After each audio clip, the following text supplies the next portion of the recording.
আমাদের ডায়েটরির কথা খেয়াল করি, আমরা যা খাই দেখেন এটাও করাপ্ট করে ফেলছে, আমাদের খাদ্যাভ্যাস পরিবর্তন করে দিচ্ছে। আমরা এখন কি খাই দেখেন, প্রসেসড ফুড খাই, টিনজাত দ্রব্য যেটা আছে খাদ্য এটা আমরা খাই, জাঙ্ক ফুড খাই, ফাস্ট ফুড খাই, জেনেটিক্যালি মডিফাইড আমরা ফুডগুলো খাই।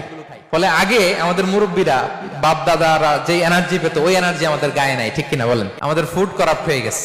এখন ডাক্তারের কাছে গেলে বলে লাল মাংস যে খায় আমার সিরিয়াল দিবেন না, গরুর গোশত খেলে আমি দেখি না, এরকম বলে।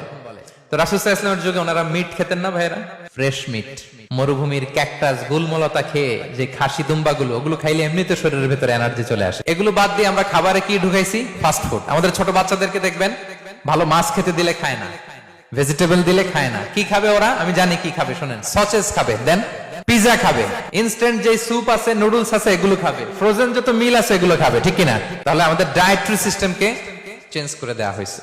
আমরা অনেকে মনে করি আমরা বোধহয় এখন খুব